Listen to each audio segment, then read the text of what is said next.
All right.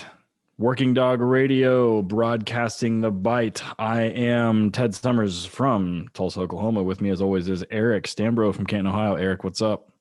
I'm looking at you for the from Tulsa and Canton. I'm watching you on the computer. True This story. is It's a like you're whole in my new kitchen. deal. What are we doing? Exactly. We're doing a little bit different platform this time. We're trying to get some stuff changed up so that we can also. We had a lot of people say, I don't mind listening to the podcast on iTunes or Google Play or Spotify or wherever. But I really want to see you guys. God knows why. Nobody wants to look at me. I don't know. Nobody wants to look at Eric either. But apparently, a lot of people, people want to look at it and want to see it on YouTube. So we're using a different platform this time. See how it works out. And so we didn't cause anybody any problems. We're going to do one of our most popular things, which is the question answer stuff. So on, I don't know, Sunday or Monday of this week, we put out a post saying, give us some questions on Instagram and Facebook, and Eric and I will answer. And we're going to try and not answer the same ones over and over again. But before we do all that, is it winter up there yet, dude? No, dude, it's been a beautiful, man. 70s, 60s, 70s. Today it rained, but still it was 65 degrees. It's gonna, there's no way it's gonna last. It's gonna drop out. But usually there have been the last couple of years about this time, mid-November, it started snowing and getting shitty. So I'm not complaining. It's been like shorts and t-shirt. Yeah. Dude, my neighbors and people here at the lake were skiing the last couple of days, getting it in because they're lower in the lake, so you got to get your boat out. So yeah, I saw Troy, or is it Troy or Trey? I saw Trey on. He was, I guess last weekend was the last weekend he had the boat in the water or something. I saw it on his Facebook page. yeah, if you want to get it out, you got to get one in before the lake level gets too low. But no, it's been great, man. We yeah, it's just I got a kennel full of green dogs. And I got a kid in a trainer school, and him and I are just next dog, just doing our thing. It's been good. Excellent. So I think the reason these are so popular, these episodes are, we have a lot of contact with people through HRD and through the podcast and through seminars and conferences and whatever else. So we have kind of a broad base of knowledge and information, whether it be training or like access to like doing different things or talking to different people. So like we don't live in the little pockets that I think a lot of people are susceptible to. So I'm going to really try, because I kind of have a vague remembering of what we've done in the last one of these. So one of our, she was original supporter from way back in the day of Working Dog Dry Goods, Virginia Kochel. She has a couple of different questions. And this has come up before. In fact, I have a department that came down from a state up north that was super concerned about dog size. And they were like, oh, the dog has to be this big. I get bids all the time from departments wanting green dogs or finished dogs where they say, hey, dog has to be this big, like at its shoulder, and it has to weigh this amount, and this, that, and the other. I'm like, oh man. Right. And then it has to be male, has to have all of his teeth, all of his nuts, all the normal shit. But so she says, what's the ideal favorite body style for a dual purpose working dog? Do we like monster truck, 100-pound dogs, little 45-pounders? Somewhere in the middle, male or female. Basically, what's the perfect dual purpose working dog? Well, so we still both kennels, mine and yours, get those people that come in, and if you showed them, say, 6 dogs, here, walk down the run and look at the dogs, the newer people, the newer guys will gravitate towards the big dog.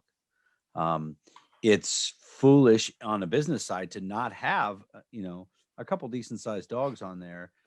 It's funny though, because every time we do HRD, the very first day after the PowerPoint, we do grip checks, and then I run an environmental seated passive bite section. And every time the guy comes in with a giant dog, I'm like, first dog? And they're like, yeah. I go, I bet your next one's about 70 pounds, 65 pounds. And they start laughing. They go, hell yeah. That's why I like Malinois so much. I don't buy the midget little ones. I mean, I have had a couple. I had one named Chili, who's a rock star. I love that little dude. He was probably 50 pounds. He will rip your calf off your leg. But I like the 65, 68-pound dog. They're easier on me. They're easier on the handlers. They're easier on themselves. Yeah. They're lightning fast, and they still bring a huge punch. What about you? There is such thing as too big and too small. Where the sweet spot is, I don't know. In my training group, everybody's heard me talk about, or maybe you haven't, but if you've been to the kennel or if you came to the HRT decoy seminar, you saw the fucking pony dog that we have, Ark, is 130-pound Malinois, and he's not fat. And God, I love him to death. He is a perfect patrol dog except for his size. I love his handler to death. Patrick is fucking awesome, but God bless that dog. He is too big, and he is too fucking big. Everybody wants a big one until you do a 1.5-mile track and 110-degree street and have to lift his fat ass over a fence. Mm-hmm. And there is a longevity side to that too. When they're that big, they like shit wears out, just like people that are overweight. I mean, your knees wear out, your hips wear out. It's not good being that big, jumping in a fucking patrol car, because everybody uses Tahoes or Explorers now. And if you're lucky, you have a Durango, I'm not a Durango, like a Charger, like it's a little lower to the ground or something. But I mean, dogs that big pose all kinds of problems. And then on the other side, I've seen some rock star dogs that are 45 and 50 pounds that I just, like, in good conscience, couldn't be like, I'm going to send this dog to a 3-time felon that is going to fight with him. And there has to be like mass times velocity equals force. It just is what it is. Like, it's physics. I mean, it's math, and there has to be something behind it. And so I'm kind of with you, like in the 60 to 80 pounds seems to be kind of like the happy medium. And in male versus female, this is what I can tell you. Most females that I see, dogs, not handlers, tend to be exceptional dogs because they have to be. I get bid requirements all the time. In fact, I sent out bids, last week for several dogs. Number 2 on that list for a lot of them has to be male. I could have the best working females in the world, and they wouldn't even look at them, just not even consider them. I don't, even if they were the right size, if they met every single requirement outside of that. But so it is what it is. But I personally don't have an opinion. One of the scariest patrol dogs I've ever seen is a dog named Glory that we trained that is terrifying. She's an almost 80-pound female and just absolutely terrifying. Fantastic patrol dog, and would put just about any patrol dog in the country to shame, but she's a female. So it was kind of one of those take it case by case, and it's kind of the dog in front of you thing. But I mean, all the time. I mean, how many times have you had somebody come to you and say, "Oh, I got a great female," and you're like, "I bet you do." Yeah. Yeah, I'm sure you do. I have vendors that offer me females, and I'm like, I'm sorry, guys. Because here they don't buy them. I'm gonna pass. It's funny. I had an agency that was looking into a handler reached out. They were looking for a dog, and he insisted it be a female. And I asked him, so just out of curiosity, why a female? And he says, I just like the way they work better. I'm like, okay, whatever. And then the whole thing fell through. But yeah, I just don't get them because they just don't sell. And to be honest with you, although like special operations use them and the military uses them. Yeah, I mean, we just had Trent on. I mean, he had Leica, one of the most famous females in fucking history. That, and we had Dave on too with Pepper. Yeah, I mean, one was Ranger and one was with the other unit, and they Rangers and one was the other unit, and I mean, both females, both very, very nice dogs. So, real quick, when I mentioned Chili, the little dog that I sold, he's about an hour from me, and I ran into the handler, and the handlers both. There's 2 handlers at the department. One's, I think, a sergeant. So Chili gets a bite recently, and they told me the handler we call him Mox. His last name is Mox. He's a good dude. He said on his warning, "Come out, or I will release my doggy." Release my doggy. Yeah. I'm like, you said doggy? Because I don't even know why. I just said doggy.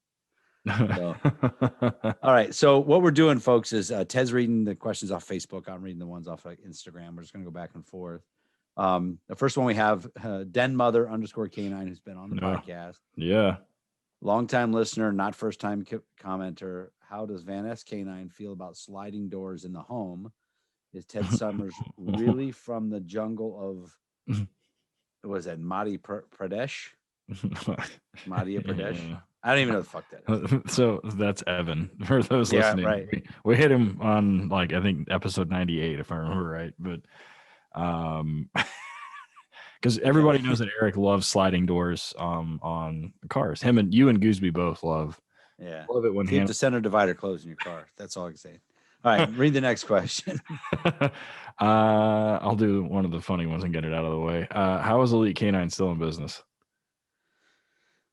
Boy, that's the $1 million question, right? I don't know. It might be $1 million question. I don't know either. Yeah, how the fuck? I mean, Kevin wanted to know, and he says, "Good luck answering that one." I'm like, that's a good question. Yeah, I don't know. The thing is, a lot of agencies don't know that the guy is a convicted sex offender, but some do, a lot do, and they still give the guy money. They still, or he's just not a good person, and I don't get it. But so the same guy asked the question. He says he has his own opinion, but he wants to know. He has a boss that feels that genetically and absolutely, without a doubt, sport dogs and police dogs are 100% different. Okay. Well, you said so. When he got promoted, did he have a lobotomy? I don't know. Because what he doesn't understand, he truly doesn't understand how large U.S. vendors get dogs in Europe. Yeah. Not every dog, but they go to sport clubs, you jerk off, dumbass. That's how we do. Buy dogs off the field, dogs that have sport lineage from decades. They buy those dogs. Those are the dogs that are working the street here. So no wonder you're a fucking supervisor. Like, gosh, I hate them. Yeah. We've had some dogs come over to us that were bad sport dogs in the sense that they wouldn't title competitively. And the person that sold them was like, it's a nice dog, but he's just not for this sport because his out is sticky or he's this or he's that. And, he's not competitive. I can't be competitive with him. And I'm like, I don't care. I'll take him. I don't give a shit. And they turned out to be fantastic sport dogs. So Kevin basically says, it's basically how they're brought up in the training, and it's 110% true. I mean, I've worked PSA dogs and Mondio ring dogs that will absolutely bite the fuck out of you they'll bite aliens. They don't care. And, have a ton of control because they're operating in that venue. So I fundamentally, we've had several guests on here that have openly said, we farm out or we get dogs from sport clubs under those same things like, it's too much dog for the handler or it is going to be a dog that's going to require a ton of work to get them ready and compliant for being successful on the sports side. I can tell you what kind of dogs those are being a PSA decoy. Like when you get in one of their asses and the dogs don't want to out, they don't want to do all kinds of crazy shit because the decoys are messing with them or whatever it is at the higher levels and PSA anyway. So, then you're competing against somebody that's equally as talented trainer as you are, but has a dog that's probably a little more balanced in their drives versus defense versus prey. So you're fighting that uphill battle all the time. So I don't necessarily think they're genetically predisposed, but what makes a good sport dog in terms of nerves and balance of drives and all that stuff also makes a good patrol dog. So, that's kind of the long answer, but so the next question is a really good one. Canine_2_Argo asked, what is your take on utilizing patrol dogs during civil disturbances, aka riots? How should they properly be utilized, if at all? Yikes. So that's hard. This is a United States question. This is the U.S. answer. And I know that in Europe, in UK, and then one of our buddies, Yoris, handled a dog. She just passed away recently. Yoris handled Rhea, and she would nuke soccer hooligans all the time. It's a lot different over here. So we fundamentally have as law enforcement, every time there's using force, we have to kind of evaluate that through Graham versus Connor. The trick is, in a situation where it's a riot or a civil disturbance or whatever you want to label it, normally numbers are on the side of law enforcement, definitely equipment is, and then definitely tactics for the most part.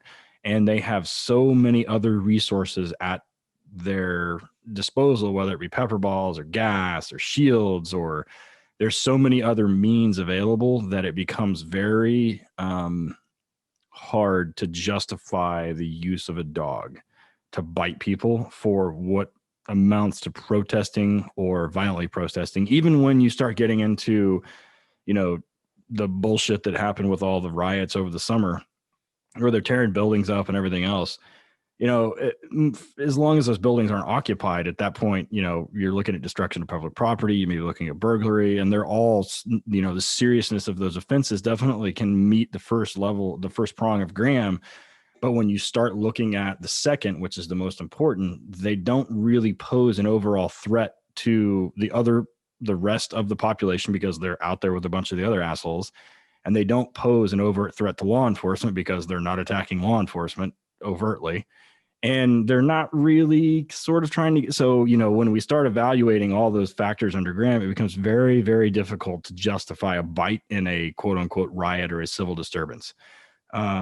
Especially when there's so many other things at their disposal. There was a situation in, I think, Chicago this summer where the Antifa goofballs basically set up a trap for law enforcement. And in that situation, even then, and without knowing everything involved, I can't really say yes or no definitively, but you start threatening you start getting into that second prong area where you could pose a significant threat to law enforcement and it becomes an issue. But for the most part, it's a bunch of angry dudes that live in their basement that are throwing rocks, and their cops are covered in riot shields and they're covered in several other things. And at that point, people start talking about, well, lethal force in this and lethal force that. They start throwing Molotov cocktails, and if there's an issue with firearms, or there's a threat of firearms, at that point it's no longer a dog call, because in terms of force. So I personally believe that it is very hard just justifying that, especially on a large department, for sure. I disagree a little bit. I agree with you can't use a dog to stop people from breaking the windows out of businesses and stuff like that. But if it comes to the point as a cop, you can't. Right. Yeah. Civilian, do what you need.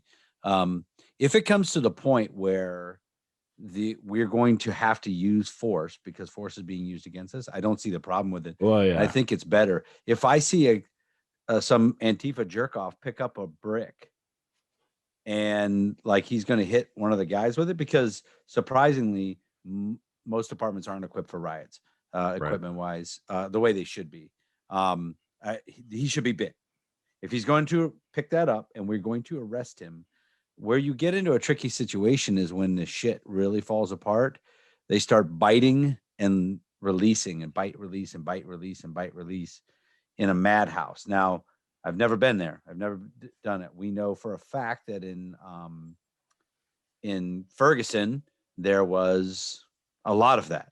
Mm-hmm. Lots of bites that happened. Now, I absolutely believe, the video of the bike cop getting banged in the back of the head with something. If that guy was a canine guy, he had every right to smoke that fool with his dog if he had it. So I do believe it's just the reason why they're not being used is because of perception from. Yep. And they were during the riots this summer. There were some bites. I'm in California and somewhere else. And it caused a huge fucking deal. And I don't understand, because, if we're talking about case law, Robinette tells us that dogs are not lethal. And they had used other methods, and they decided, and some kid charged the fucking line. He got smoked, and they're like, oh, it was excessive. You're like, well, was it though? And that's the thing. Were they going to arrest him? Was it a use of force situation that where the dog met the criteria and followed their procedure, using them so back home in Canton, we have the Football Hall of Fame, and Right. every year they kick it off with this concert. It's a Marine Corps band type concert. Right. And they kick it off, and at the end, fireworks. And at the end of the year, or every year at the end of this, there's a McDonald's right down the street, because the concert and get together and everything is on the edge of the hood. And so these gangs just go down there and just riot at the McDonald's. And we'd come in and get the dogs out, come out, end of problem. 30 seconds, there's a clear parking lot, everyone's gone. Every single year, it happened every single time we went there. Done. End of it. Now, granted, it's a way smaller scale than people are finding, but uses a threat, uses a people moving tool. I don't see the difference in then a dog being there and a guy shooting somebody straight into the chest with a pepper ball. I don't see where that's a difference. So, all right, we can talk more about that, but your turn.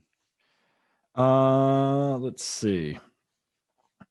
So Derek asked us, he was like, what are our favorite scenarios for HRD?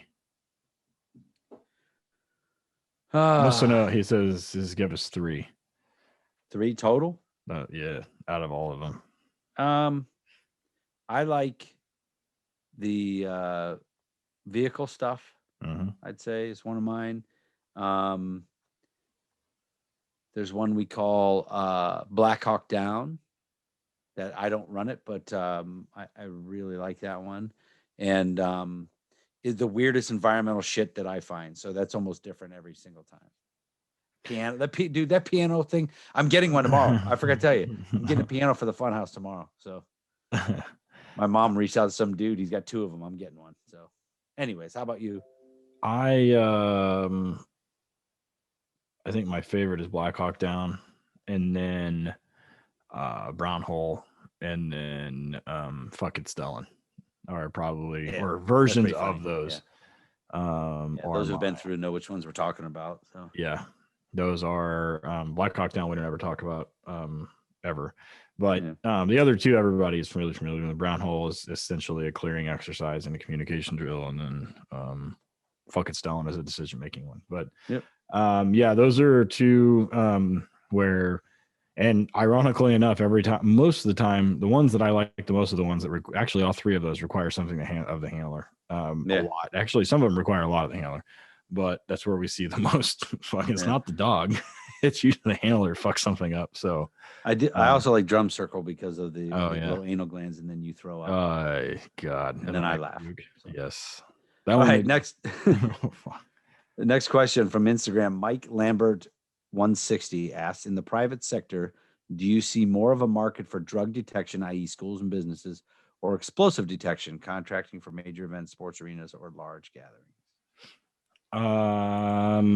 Explosives, hands down. In fact, there are large companies, namely, like Vaporwake and AMK9, AMK9 and MSA, are private companies that are dealing with a threat to the public. The thing about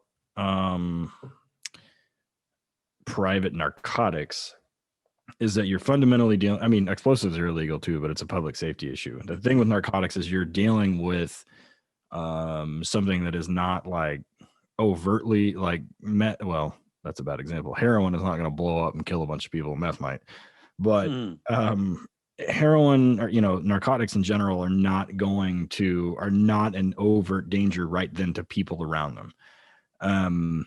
Whereas explosives are. The thing with narcotics is that we have a Fourth Amendment question, and you're essentially put in a position to deprive somebody of their freedom for breaking a law that is kind of definitely all that shit needs to be illegal, but there's a lot more dangerous than explosives. There's not as dangerous as explosives at the time. So there is a much larger market for private explosives detection than there is private narcotics detection. In fact, in Oklahoma, our certifying body cleat still does, with much to my disapproval and some other guys, we do private state certification or certification through the state for private vendors for narcotics, and I can't stand it. I think it's a terrible idea, and I think that should exclusively be the realm of law enforcement. I don't think civilians have any business doing that, but that's just me. Correct. I agree. Explosives for sure. And here's, I tell you, just on a private sector business side of it, every school in the country can get a police canine to come over for free and sniff the school. Yeah. Every school. So why would they pay for it? I just don't think that there's a market. I mean, I'm sure there are places that do pay or will pay or whatever. It's not enough to sustain a business, not even close. And because, and my whole thing always was, I actually quit doing the last 2 or 3 years that I was the head trainer in Canton. We flat out quit doing school sniffs because what would happen was every Wednesday because we would have 15 to 20 dogs there, we would roll into a school that we were asked to come to, roll in, take over, and sniff for drugs, sniff the lockers. But what happens is when the advent of cell phones, all the kids start texting their parents and telling them they're on lockdown. There's an active shooter. I see them. There's people shot. I hear it. They all the time. They say there's people shot laying in the hallway. What the fuck are you talking about? They say it all the time. Dogs barking, maybe they think is gunfire, but the people will kids will text their parents and tell them there's someone in the building shooting people. They do it all the time. So it happened at one of the local schools and my chief flipped out like it was my fault. So I said, fuck it, we're done. We're not doing any more. So what we started doing was we tell the school resource officer, do your job. If you get intel that a Johnny Rotten Crotch is selling dope, we'll sneak in one dog, one handler, one dog, bring him in. Tell us a bank of lockers to sniff. Don't tell us which is his locker. We'll run those. And give us 4 or 5 cars out in the parking lot. Just tell us to sniff this group of cars. And if we get hits, we get hits. But and the other thing, but I told the schools, I said, don't ask me to come in to sniff lockers if you're not going to fucking make the kids use the lockers. We did one school and there was a girl, they wanted us to pull everyone out of the classrooms and do all their bags and stuff. Girl had a roller bag, a suitcase in class. She was wearing a Snuggie. I'm like, what are we doing? All these banks of lockers are empty. If a kid has got a gun or is going to do something, it's in his fucking bag in the classroom that you let take in there. Control that. No bags. Make everything stay in the lockers. Now maybe we'll come in and sniff lockers because that's where the dope is going to be until we start getting hits, and then it'll be on their person. So, but yeah, stay out of that private. We used to have private apartment complexes wanted us to come in and do sniffs, so like in the door frames, and then try to search the apartments. Get the fuck out of here! I'm not even touching that for nothing. Yeah, I'm not going to mention where this happened, but there was a private organization from another state came to another state and had a contract with a fairly large school district to do searches, and they were just scanning in a parking lot. And, before we get into the rest of the story, there's a whole difference between administrative law and case law. And like, once you're on school property, you don't have a reasonable expectation of privacy and all that kind of shit. So dog alerts on a car happened to belong to a senior. The kid was 18 years old. It was a Monday morning, and he had been hunting with his dad the weekend before and left a shotgun shell in his car, in his truck. I don't know what they were hunting. Something that required shotguns. I don't hunt. So they ended up calling the cops. They show up and they try to charge this kid with a felony for bringing ammunition onto school property. Yep. Went through the whole process, and the ACLU got involved. and sued the state and sued the school district. And the vendor bounced out and was like, "Oh, not my problem. I'm just here to sniff." And so it became like this big back and forth. So, um, yeah, I mean, it's and on top of that, the kid was 18 also because he was a senior. So it was a fucking nightmare. Nothing ended up coming of it once the ACLU got involved. The school district and the agency that was involved and the district attorney were like, this is an honest mistake, because this dog was finding was what. So here's the trick: the state that this was in had a mandatory state certification on narcotics. Those dogs should only be allowed to find narcotics. There was no narcotics found on the car. He was not known to be a narcotics user, had never been arrested for, had never been suspected of his entire career. But then they also said, oh, the dog can find firearms also. Oh, like, oh, of course they can. So then it became, well, how can the dog be certified to a state or a national body on an odor that is not part of that national or state or any? Well, I mean, there are some, but I mean, we typically don't have narcotics dogs that are also find guns that are a quote unquote certified. You either have explosive dogs or you have narcotics dogs, and we do that because of the Fourth Amendment problem and the public safety problem. So these guys were kind of splitting hairs, and it's why the civilians should not be fucking doing it. So if you want to be a civilian, you want to go work for a company that does explosive detection. Go call our buddy Griff. Go work for MSA. All right, your turn. Let's see here. We answered the HRD ones. So how often so Brady Smith asked this, and this is a good one. Speaking of den mother canine, how often should medical scenarios be part of training, and how in depth should they go? How often do handlers work medical scenarios all the way to the point of involving the treatment facility? Are the treatment facilities prepared to receive a working dog at 3 a.m.? I'll reverse engineer that.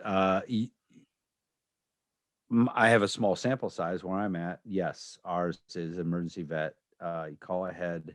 They're ready for it. When our dog Jethro got shot, it was 2-something in the morning, and they handled it. But it's 10 minutes from where it happened to that office. A lot of places don't.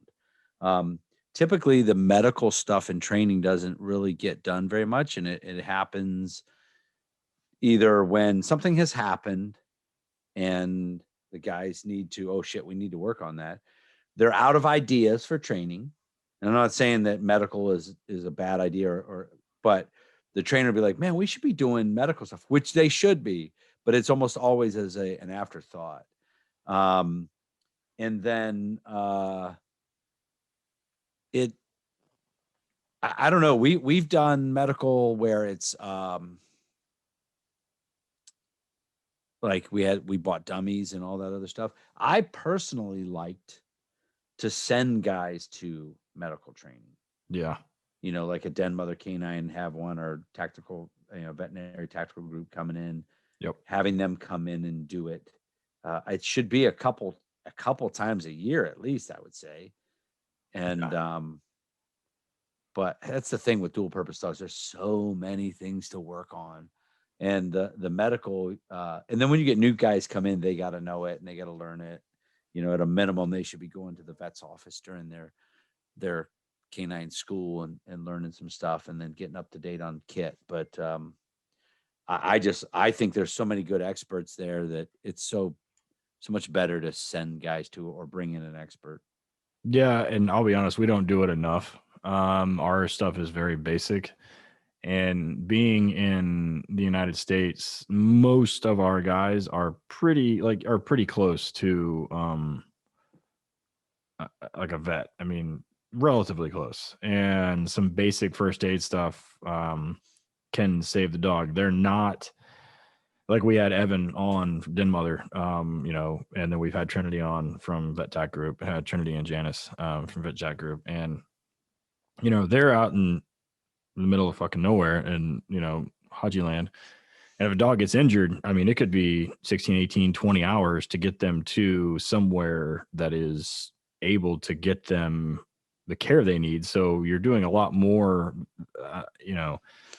there in terms of life preservation than we are, driving to the vet's office. And then, on top of that, how equipped is, because even in those specialized military units, the handlers themselves are not, that's why people like Evan and Janice are there. They're in standoff positions to take care of those dogs, but the handlers kind of provide immediate like triage right then, do blood sweeps, find chest wounds, whatever else. And, it's one of those, we had a dog, one of my dogs in Louisiana got bit by a snake in January or February or something. His head swelled up like a fucking basketball. And, the handler got him to the vet at 2:00 in the morning. And, the handler was texting me and this, that, and the other was going on. And we had just been through the HRD down in Ocala with University of Florida guys, and the premier like snake bite dog guy is down there. I can't remember his name off the top of my head. But super informative. And, a lot of times vets are like, oh, it's an allergic reaction to giving Benadryl, and it's not. And so, we were like, don't fucking give him Benadryl unless you know what kind of snake it is and all this other stuff. But Echo, the dog's name's Echo, that got bit. He recovered. He was actually at the HRD in Louisiana. And so, but, the handler did correctly. He, stabilized him. We got out of the car quickly. He kept him calm. He did the things that we normally do. But I think you're right. Sending them and making it a priority as a unit, either as an admin, to sending them to that type of training should be taught by those people, not by me. Right. I am not the person, like, I know like first aid for people and I know like basic first aid for dogs. But I am not the guy that should be teaching that shit. Like, that is for sure. So yeah. So we're gonna take a break real quick. We come back, we'll do some more questions. So don't fast forward through the commercials. We'll be back in a second. All right, we're back doing the question and answer episode. I'm in Tulsa as always, and Eric's up in Canton. So yeah, and we're on YouTube. If you're this will be your first one on hopefully on YouTube. We'll see. Okay, I got one for you. This is a good one. Looks like Wolf Baron asked on Instagram, what do you do to sustain aggression when the dog starts to get lazy in protection work? I.e., if the dog has good natural genetic aggression, but also stable temperament and needs to maintain that state of mind for longer periods of time. This is sort of along the lines of the passive bite questions. And it kind of goes back to how we both teach forward aggression solves problems. So I fundamentally believe in teaching the dog. I don't believe that fight is a drive. I'll get hate mail about it. We've had guests on that disagree, and that's fine. I love them anyway. I do not believe that fundamentally fighting as a drive is needed for genetically is needed. Now, is it an expression of prey? Is it an expression of fear? Sure. Defense, yeah. But I think through successive approximation over time, you can teach the dogs that a certain level of violence and aggression prevents problems.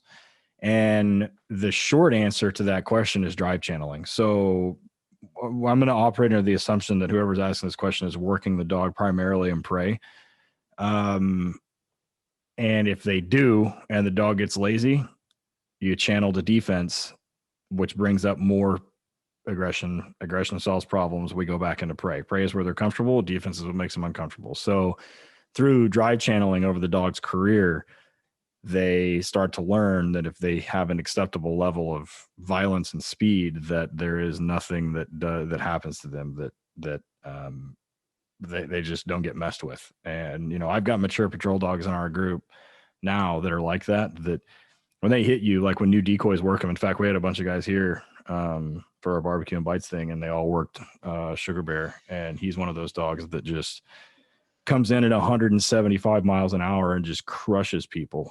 And it's because, he's 9 years old. And for the last 7 years of his life, if he gets lazy, myself or Travis or Josh or whoever beats on him until he stops, until he comes in at that speed and that aggression level and that amount of force, and he just fucking stops. So drive channeling and forward aggression solves problems. That's how they get shit to go away.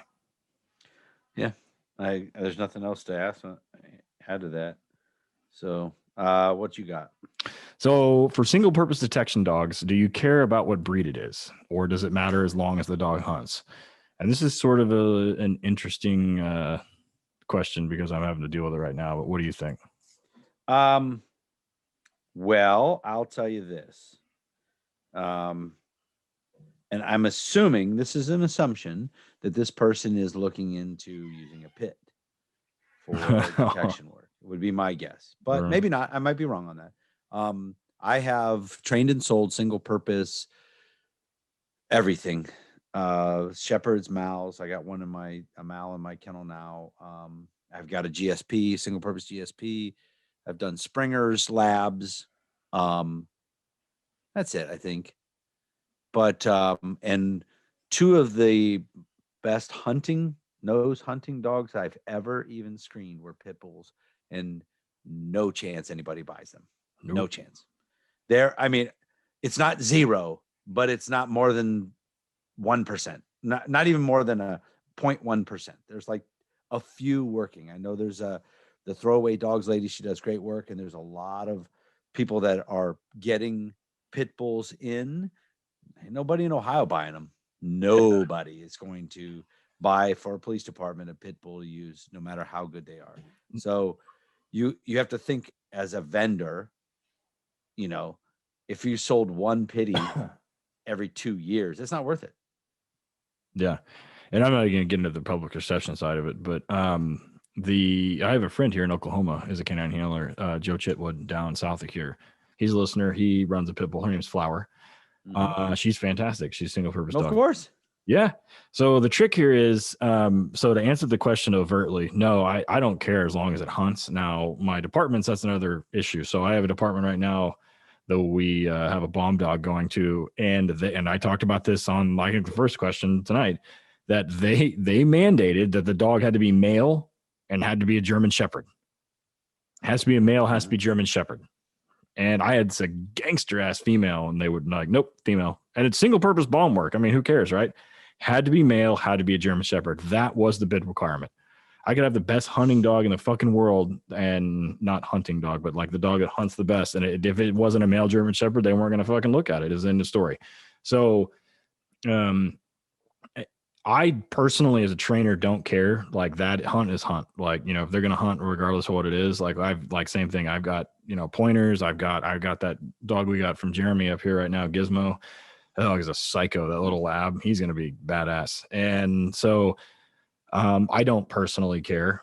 That said, when most departments come to us for single purpose explosives or narcotics, they specify pointy. I ask them, there's no question. I say, do you want pointy ears or floppy ears?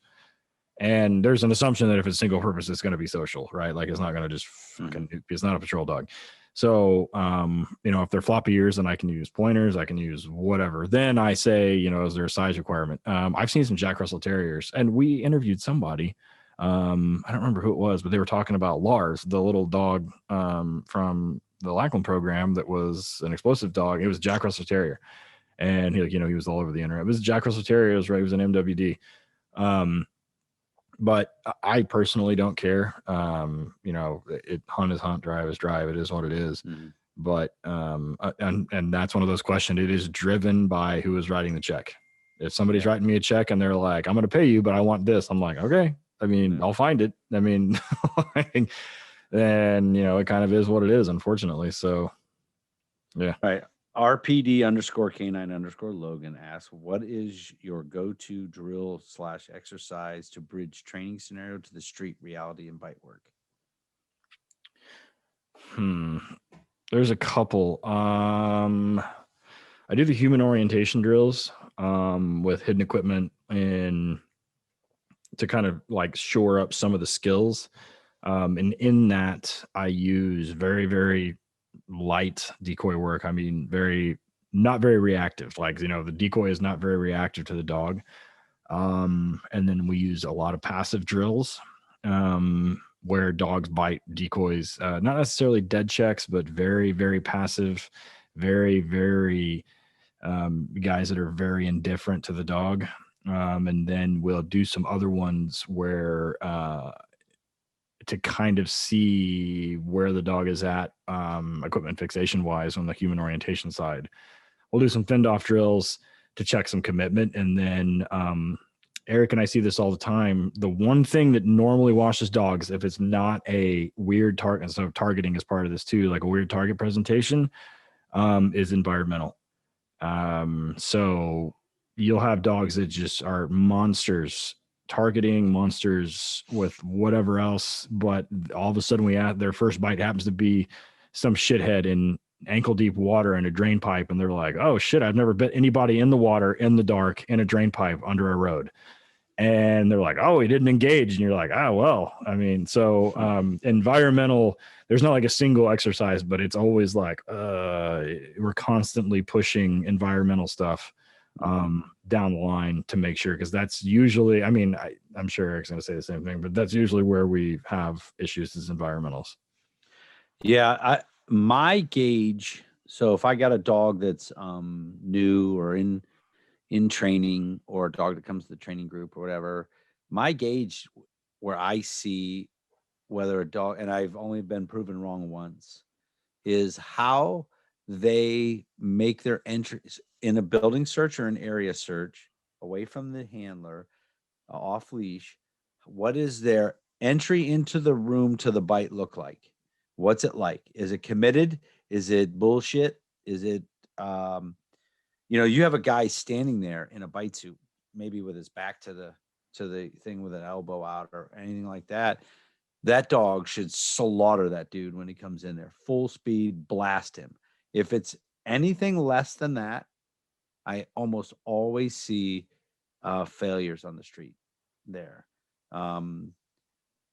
It's always been my gauge. I'm like, gee, I don't know if this dog's going to do it, because we've been doing all this bite work. He kills it. He does all this, he just went in there and real kind of soft mouthed it, or sharked it. And I always see problems with that. And we talk about this at HRD all the time, the importance of vehicle extractions.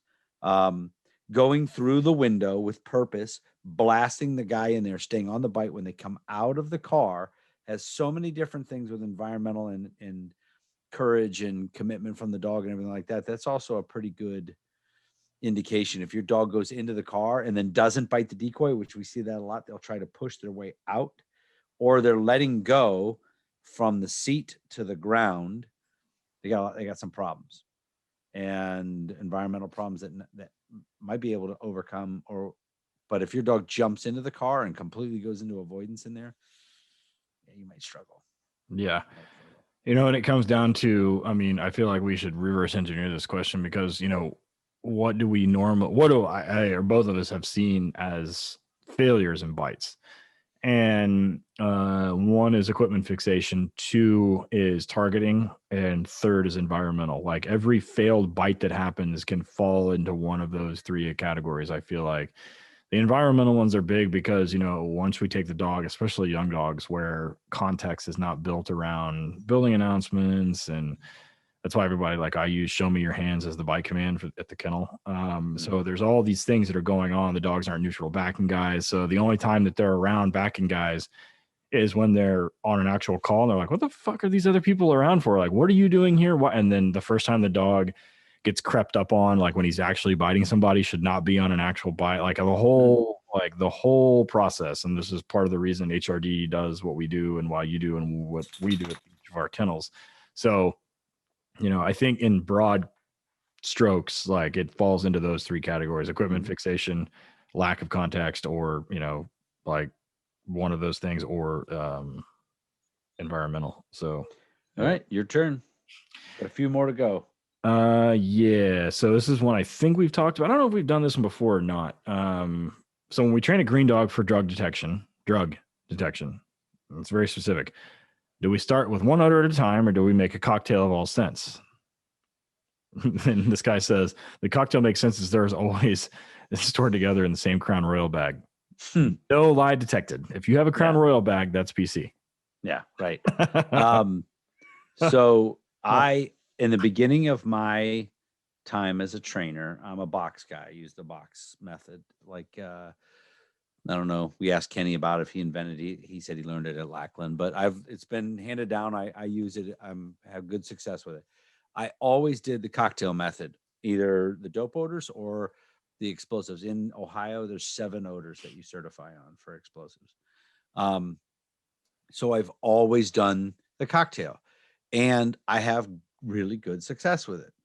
However, because of the advent of podcasts and listening to podcasts and talking to Cameron Ford and listening to his and other podcasts and reading the science of it, I no longer do the cocktail on the explosives. I still do it in the dope.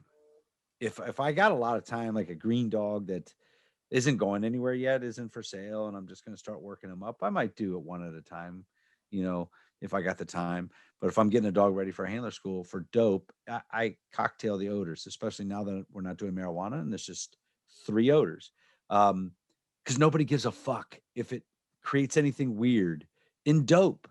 I got to tell you guys, the whole obsession with drug detection is starting to fall away.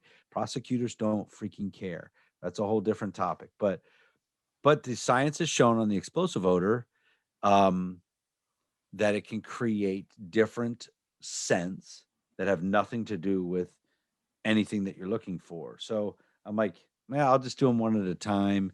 Although when I did a cocktail, I taught them the process with the boxes and everything. And then I was super particular when I started splitting the odors up, doing them one at a time to make sure that I could tell that the dog understood the odor. And if the dog looked like he was struggling on something, say maybe ammonium nitrate or something, we worked it more. And I've brought that up to people, and they're like, "You should have just started one at a time in the beginning. You probably spent the same amount of time." I don't know if I agree with that, but on the dope side, I'm still mostly cocktailing. Yeah, God, this question is going to generate a shit ton of shit talking. So, because everybody's right and everybody's different. We personally at the kennel, we use individual odors all the time on everything. I don't combine odors. We don't store them together. Like they're not exposed. They're not cross contaminated. They're not anything. That's just the way we've always done it. I also am not super, quote unquote, clean. Like I don't worry about human odor. In fact, I will touch shit all the time. We will touch stuff, and a lot of these dogs too are dual purpose dogs, so they're taught to find human odor anyway. So you would have to be a dipshit to think that they can't smell human odor on a fucking car door, and they can't differentiate that between heroin and human scent because they're taught to find human scent, and it's a contextual argument. It's a contextual conversation, but this goes down a rabbit hole of what is odor and what is scent. And then, we've had David out of Inbay on before. We've had Ellie Zussman on about what odor is and what odor is not, and how that shit, like I just train dogs to find shit and bite people. Like that's my job. That other shit is way outside of my thing. Cameron is really good at that. I use individual odors because for me, it's easier to see, like you said, if a dog is struggling on something, and it's easier to isolate things down the line. And when we go to certify, because Oklahoma has a mandatory state certification, you are certified on individual odors. And state and national certifications are too. And OPATA, I'm sure, is still individual odors also. So Yep. I like to keep it as clean as possible. Now, that said, in training, I have put odors together in maintenance training, but I typically like to keep it as clean as possible in the beginning phases, because like if you're watching this, at some point we're going to have a video series come out with our new project where I talk about the Dutch boxes. So in our Dutch boxes, we have hot odor, but then also I have distractor odors from day one. So there's like cat food and like air fresheners and blank cotton balls and gloves and all kinds of crazy shit and all the other ones. So they're not like blank, like they have novel odor there, but it's not target odor. So I don't want dogs looking for novel odor. I want them looking for target odor. So from day one, I try and make it as clean as possible. Like I understand there's several things out here that are very unique, but this is the one I want you to pay attention to. So, and part of me is OCD, and it makes me feel better. So so I'm gonna do 2 questions. The first one I'll answer real quick, and then the second one I'll throw it to you. The first one is from a guy named Mose that I know. This question is for pet dogs. How much exercise to sustain a healthy medium or large sized dog? How much should be agility and how much running, sprinting, etc.?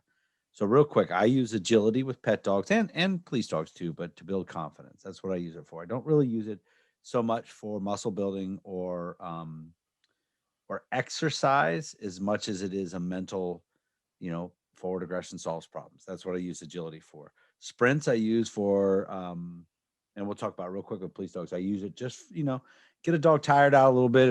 If it's a weekend, he's going to be in the kennel a lot. I'll run the shit out of him so that he can sleep a little bit. But this is the big mistake guys make on the police side is police work is a marathon and they don't do enough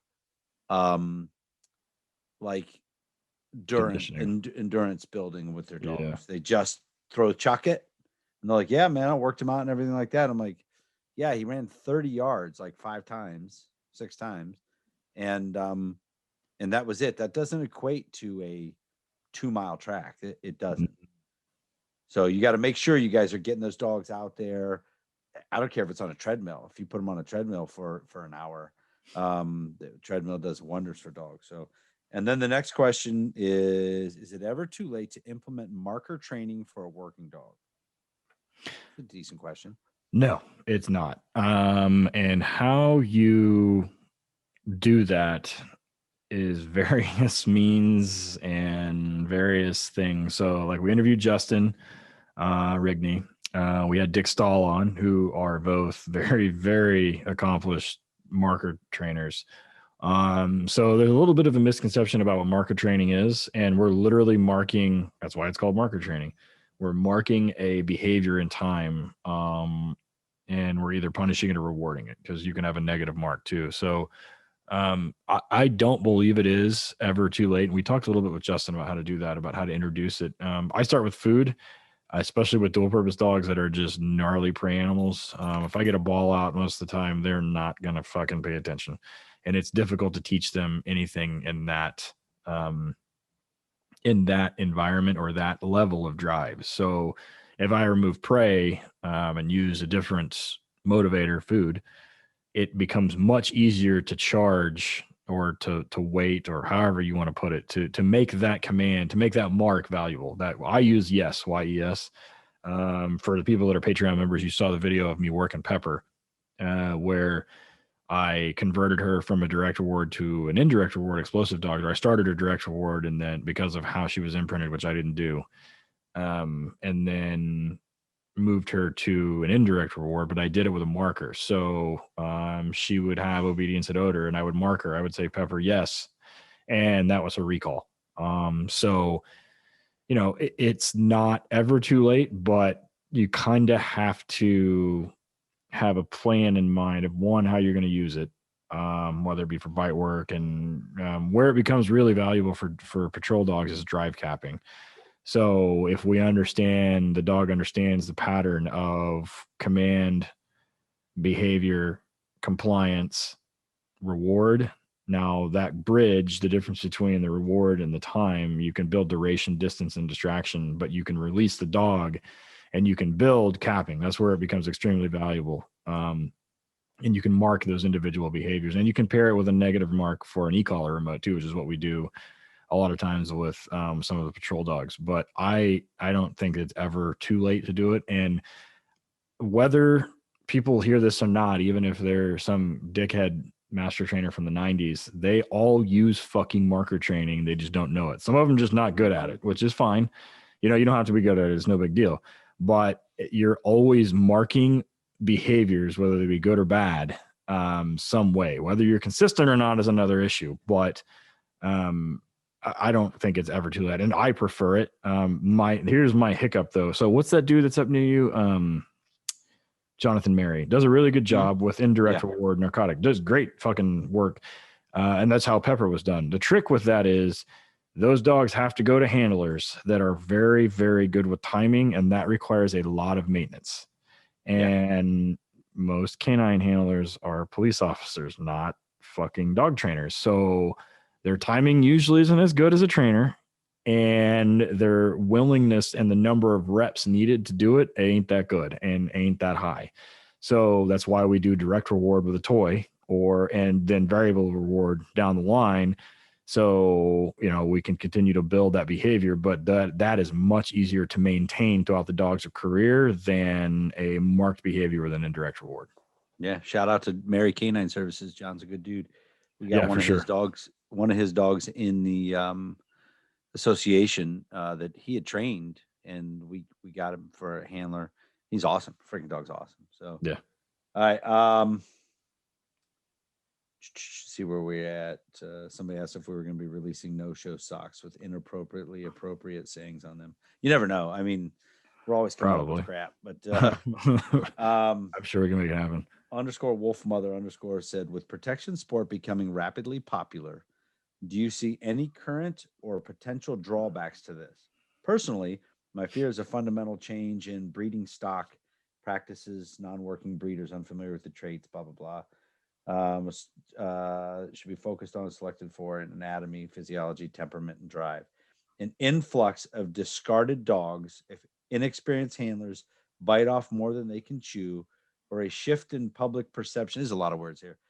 Shift in a public perception to a stigma/label that will be difficult to reverse or undo once established by a handful of bad eggs.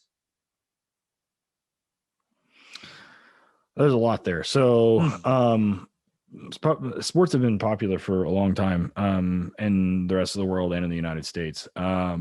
There has been an influx, and there's always been an influx. And, you hear the old timers talk about the 70s and the 80s and the 90s, then the 2000s. And then, everybody has the generation where this happened and this breed got ruined and this, that, and the other. And this is going to cause this to be ruined and whatever else. So, the first kind of like branch of that is one, the AKC, I think fundamentally is causing a huge problem because, and it's endemic in the United States. A lot of the rest of the world, you don't hear them talk about the word, they don't use the term purebred, right? Like it's a fucking dog. Here, we hear it all the time. You see shit, people selling dogs and it's a purebred this or purebred that. And I'm like, or I've seen purebred doodle. I'm like, there's no such fucking thing as a purebred doodle. Like it's a mutt. They're super cool. Like they don't shed and they're, like puppies their entire life. But, so, one is that question. Two is, when we start looking at sport and AKC or whatever else, there's a utility aspect to it too, right? Like I've argued forever that for a dog to show in the herding group at the AKC, that the motherfucker should be able to herd.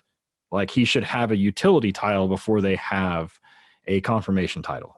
I just firmly believe that, right? Same thing with like whatever the dog, whatever the breed standard is meant for, it should do that first before it can get a confirmation title. And because this kind of question goes directly at the root of quote unquote, what has ruined the German Shepherd, right? Their hips are bad and all this other bullshit because of the way that the standard went for confirmations versus working ability. So, and then there's the whole issue of, the working, like the breed standard titles in Germany where the dogs aren't really tested, but they do like some like minimal bite work and it's fucking atrocious, but they're protection dogs.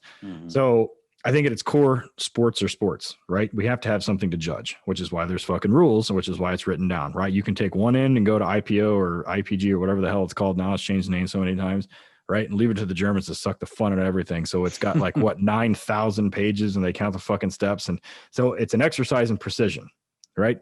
So that fundamentally is an exercise in how good you are as a trainer, training to a very prescribed standard spelled out in multiple languages, right? That's what that's for. It's not meant to test anything else. Go to the other end of the spectrum with PSA, and PSA is all about control. Not necessarily precision, even though precision is judged, it's not judged as heavily. But in that respect, you have to kind of evaluate what we're judging and what we're looking at, or what the judges are. Not me. I'm fucking decoy. I'm looking at the dog. So, they're looking at control. They're looking at the ability to handle the animal versus, in IGP, the dog is kind of on autopilot a lot of the time. And that's not a knock against it. It's just kind of, it is what it is. We just had PSA Nationals over in Arkansas last weekend. I unfortunately didn't get to go, but they had a good attendance. There were a couple of people. I think Bradshaw got his third three on an extremely Or yeah, one of the kids that was at the HRD in Salt Lake City, Max, went down and competed in threes. So you know, I don't think that it's a like it's either good or bad. The fact remains the sport is where the working, and this kind of goes back to one of the questions we talked about earlier. Sport is where the working stock comes from for most of the working dogs, whether it be like sporting dogs, like, you know, hunting breeds or whatever, versus the herding breeds, which we, you know, Malinois, Dutchies, and German Shepherds. So the sports are invaluable for that. And you will not find a majority of police dogs that will be trained to the level of control and precision that a sport dog is. And a lot of that is because the police dogs aren't judged in that arena that way. Right. And because of that, there requires a lot of variability, and it requires a ton of control on the handler's part, which is what a majority of the handling and training revolves around for, and case law revolves around for police work, is control.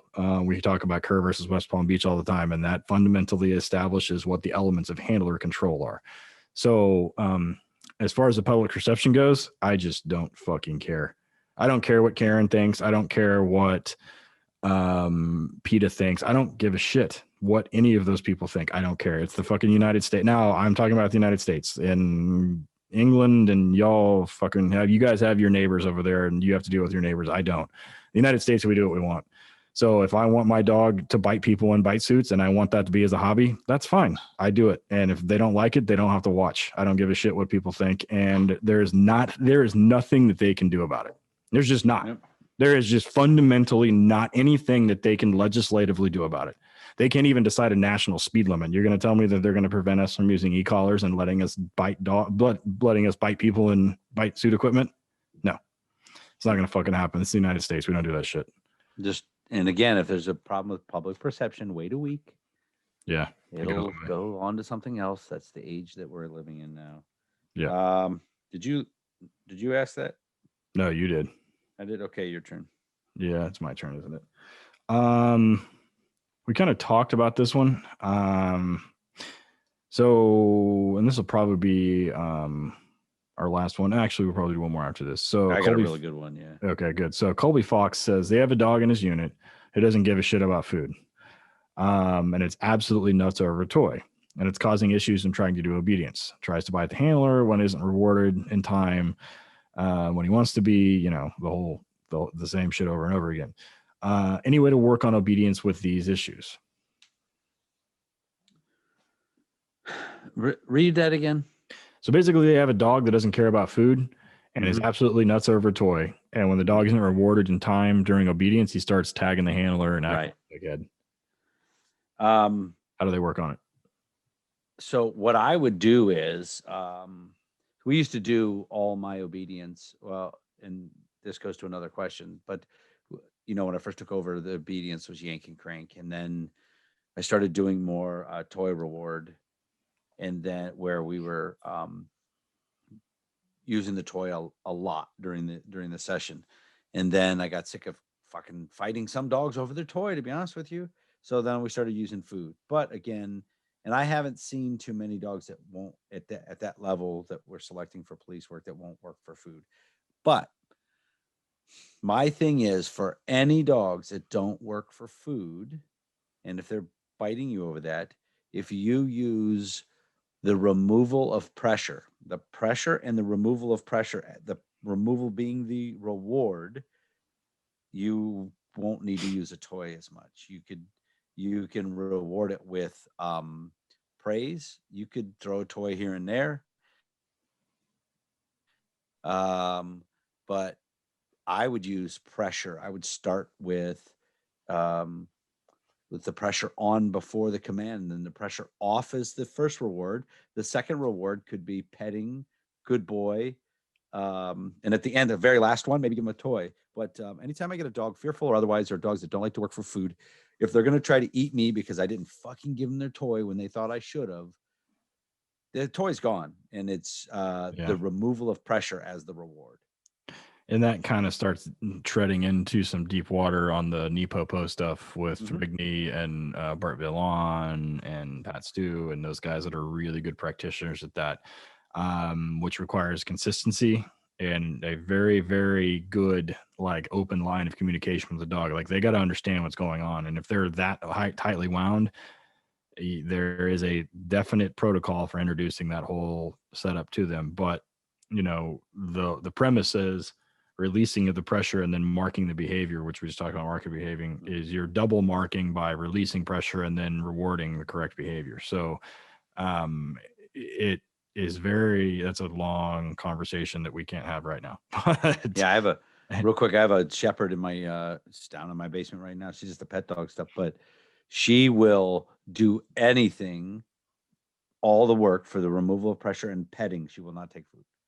All right, so here's the last one. No, so do this one and I got the last one. I Oh. got one that I just saw that's definitely we need to do.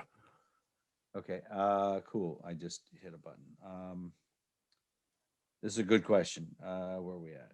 Okay, this is Billy Girardi, 1979 on Instagram. Sorry for those who we didn't get your questions. We talk a lot, so we'd have a 3-hour episode. But looking back at when you started into the working dog world, what rookie mistakes did you make that actually benefited you and taught you an important lesson you use today in your career and life? Oh man. Somebody's always better. Somebody's always smarter or somebody's always better than me. I learned that the hard way. So and now I keep that in mind all the time. There is always somebody more talented, better looking, a better trainer, somebody. There is always somebody better. So I think, I don't know if that was a rookie mistake or not. I think the rookie mistake was assuming that once you hit a certain level that like you've learned everything, or I don't have to worry about other people anymore. No, that's wrong. Incorrect. So yeah. My rookie mistake as a handler was definitely in regards to tracking and not trusting the dog and trying to outthink of ahead of the dog and things like that I definitely have been able to use as a trainer to kind of unfuck some guys with things they're doing. Plus it puts context. Like, listen, I tell everybody, I'm a very good tracking dog trainer. I sucked as a handler of tracking dogs. Terrible. Because I made all the mistakes. It took until later on when I became a trainer that I got better at that. But the main thing as far as that I use in my career and life with working dogs was just because it's always been done doesn't mean it was correct and that there isn't a better way. And I alluded to this earlier. So when I got into canine, all we did was yank and crank, right? Choke chain on the field for an hour, crank. At the end, play for 5 minutes with a toy. So when I took over as trainer, that's what we did for the first couple classes. And I was like, eventually I was like, there's just got to be a better way. I can't and it was literally for expediency. I did not want to spend an hour to hour and a half every morning out on the obedience field, especially because the dogs hated it. And so then I started evolving. I sent guys, just knock that thing out of the way. I sent guys to training to learn better ways. There has to be better ways, right? Bring it back and show me and prove to me. And then we just kept evolving. And the way I train now looks nothing like the way I trained 5 years ago or back in 2011 when I took over as trainer, or 2005 when I started as a handler. And it's and I look at that in everything. If there's a better way, show me and I'll probably go with it. Yeah. So, right, so you have one? Yep. Last one. Jacob O'Neill asked, when it comes to apprehension work, how do we divide it up? How much suit, how much sleeve, how much muzzle, how much civil, etc. And then we already answered. He has a second one about, do we do specific tests to ensure the dog will engage? But yeah. So I have So when I first got into canine, we were a USPCA agency, and we didn't do it for our certification, but it was definitely the roots of our training. And it was how to graduate the academy, the canine academy, you had to pass their IPO one, I think, not IPO, PD one, I think it was called. Yeah. You had to pass that numbers wise. But anyways, That was only sleeves and scratch pants. That was it. Sleeves. Everything was sleeve oriented. I will use a sleeve in the development of a brand new green dog in a progression that leads to ultimately to biting on the suit, or a hidden sleeve, biting on a hidden sleeve. I know some people start right at the suit, and that's cool. Once I get the dog onto the bite suit, it's probably, like 90%, 80% of what I do is using a bite suit. And then the rest is mostly hidden sleeve and then some muzzle work. But no more sleeves. Once we're off of it, we're off of it. At HRD, there's one thing that we do that we have a sleeve in, and we don't do it at every one. It requires a high elevated place, and we only do the sleeve for safety. That's it. Yeah. I'm gonna say it depends on the dog. I have dogs that are working now that have never seen a hard sleeve in their life. They never will.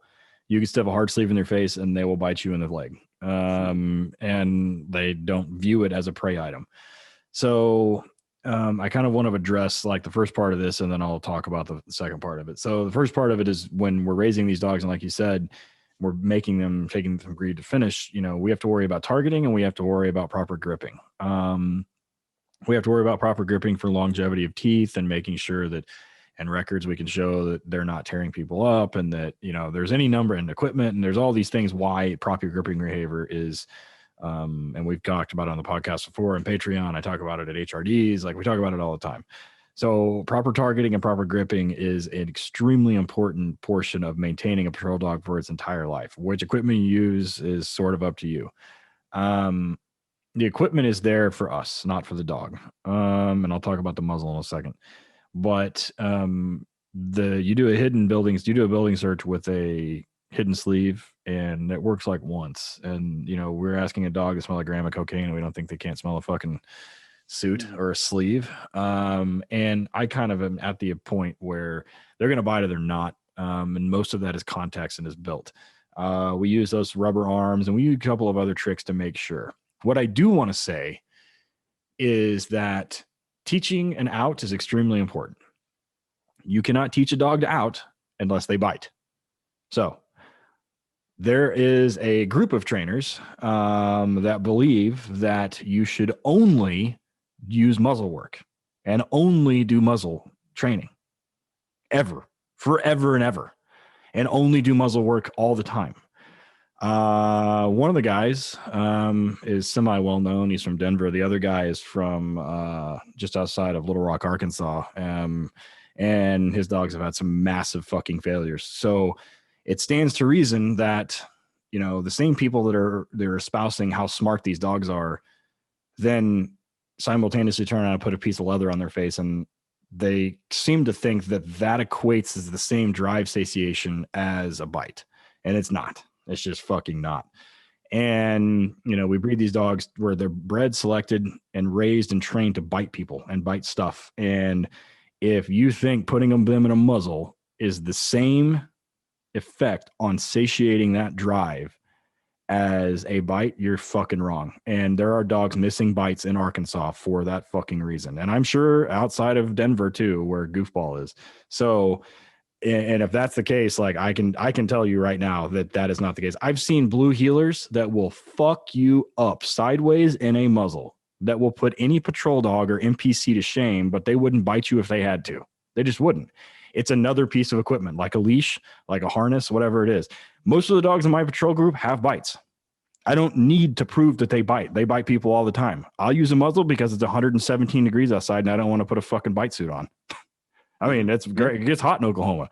So the other thing too, when we do muzzle work, we still have to maintain proper targeting. So there are some dogs that don't need muzzle work. And the other portion of this too, that I just don't like, when you say it how I'm about to say it, people are like, oh, it makes a whole lot of sense.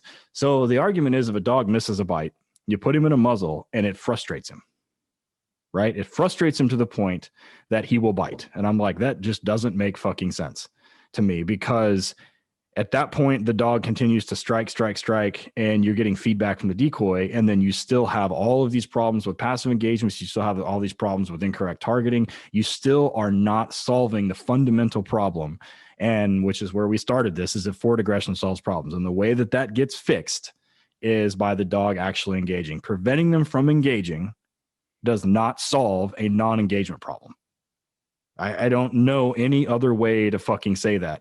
And I know guys that just swear by it up and down, and they swear by it all day on Facebook. And the number of dogs that is successful on is not that large.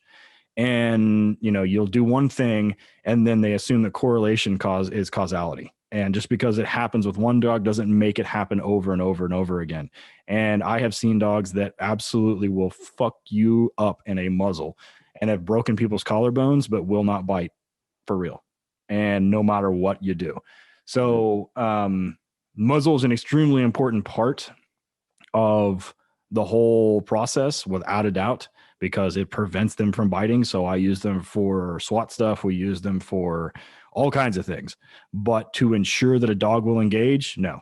I mean, that's the dumbest thing I've ever heard. That if you think a dog will engage with a muzzle and then simultaneously, now sure, they may come in and like nip, but they're like, oh, fuck, all of a sudden, then what do I do? So it is just, it is, I have, and in fact, I've tempted to do an entire thing on this on Patreon for it, like showing how that's defeated. But then that involves me putting a dog in a situation where I know that they're going to fail. And I can guarantee you, if you are one of those guys that says it works all the time, I will show you 100% of the time a few exercises the dogs will fail in a muzzle and then will simultaneously come back into the building and will not bite. They just fucking won't. Bites are bites. You cannot teach an out without biting. You cannot teach proper grip without biting, because it involves fucking biting. And like it does. Like if that's the case, put them in the fucking muzzle and let them play with a ball. Like do you think that a dog continues to chase a ball around the backyard and push a jolly ball around with a muzzle on his face because it satiates his drive? No, it doesn't, because it's not the same fucking thing. It's just not.